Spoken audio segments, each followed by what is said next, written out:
네, 안녕하세요. 성균관대학교 조민환 교수입니다.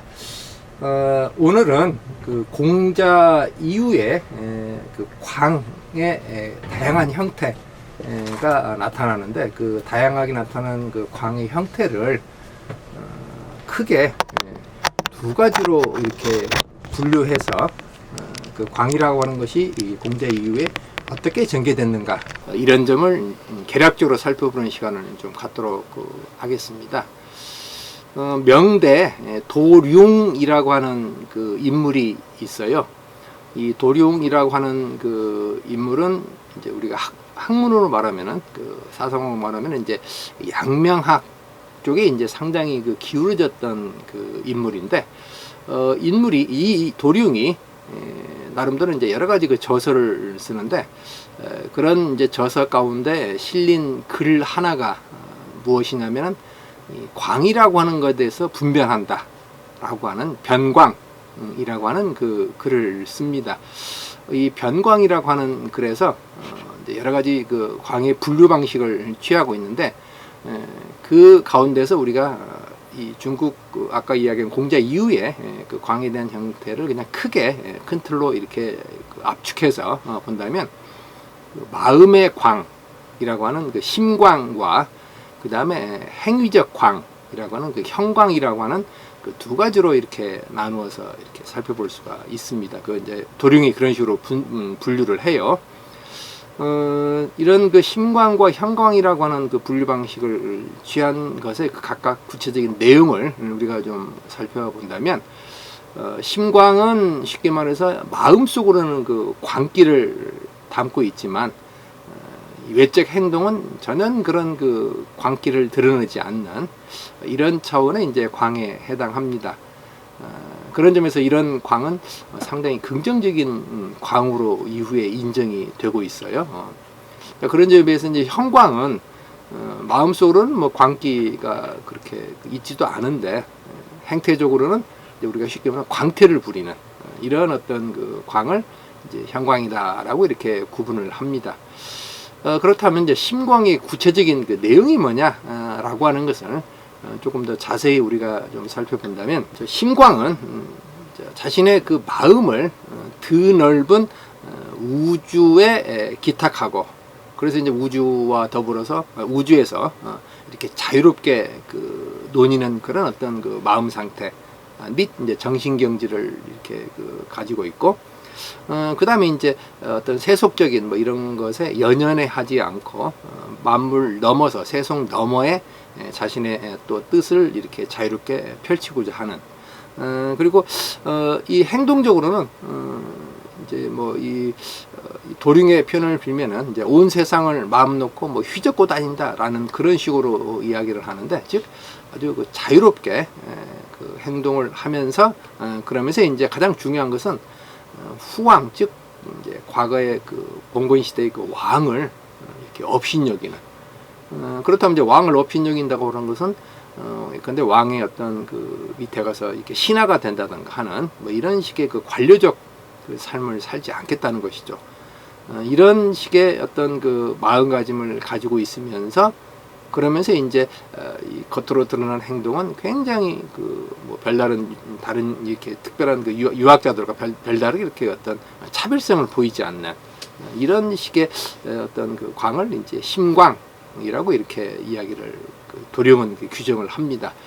자, 그런데 형광 같은 경우는 가장 중요한 것은 이제 육아가 지향하는 예법을 무시하는 거예요. 그 예법을 무시하고, 그 다음에 이제 그 사유적으로 요구하는 그런 어떤 그 법도나 이런 것들을 또 던져버리고, 그러면서 이제 하는 그 이 광태에 해당하는 행위는 그 뭐가 있냐면은, 근데 술집에서 큰 소리 들고 다른 사람들과 이렇게 뭐 그 시끄럽게 떠들고 그러면서 뭔가 이 자신의 그런 행위 자체를 마치 달관한 듯한 그런 그 행위라고 이렇게 여기는 것. 또는 이제 우리가 이제 보통 유학자라고 하면은 이렇게 머리를 단정히 이렇게 가다놓고 이제 그 갓을 쓰고, 또는 뭐 기타 이렇게 굉장히 그 이 엄숙 정제한 그 모습을 유지하는데, 머리를 막 산발 흐트러뜨리고, 그다음에 이제 앉았을 때도 이제 그 다리를 이렇게 쫙 벌리고 앉아 있는 그 모습. 이것을 이제 좀 전문적으로 이제 기좌라고 합니다. 이제 기자는 혹시 이제 연세 드신 분은 아시겠지만 과거에 이제 우리가 곡식 같은 걸 까부는 그런 어떤 것을 키라고 합니다. 근데 키가 이제 이렇게 형태적으로 보면은 키의 가장다리가 이제 이렇게 벌어져 있는 이런 형태입니다.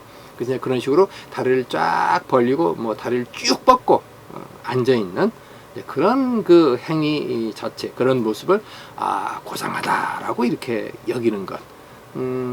과거 우리 이 선비들은 앉아 있을 때도 항상 그 정좌, 다리를 탁 개고 정좌의 어떤 모습을 이렇게 하고 있잖아요. 근데 그런 모습과 완전히 반대되는, 그런데 이런 모습은 이제 사실 장자라는 텍스트에 보면은 그 해의 반박이라고 하는 그 용어와 관련해서 나와요. 그래서 옷을 다 풀어뜨리고 그 다음에 이제 이렇게 아까 지금 기거에 다리를 쫙 벌리고 있는 이제 그런 자세.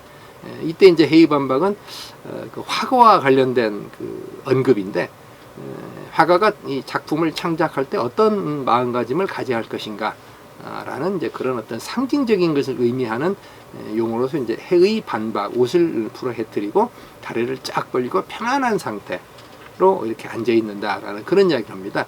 이런 그 자세는 이제 그 사람이 어떤 마음의 어떤 허정한 상태, 텅 비어 있고 그 어떤 것으로부터 구속당하지 않는 이런 상태의 어떤 상징으로 말해지는데, 자, 그런데 이제 이런 그 상태, 그 몸가짐이 이제 이후에는 이런 그 형광의 어떤 그 또 광태와 형광의 어떤 광태적 몸가짐과 연계되어 또 이렇게 말해지는 경우가 많아요, 이게.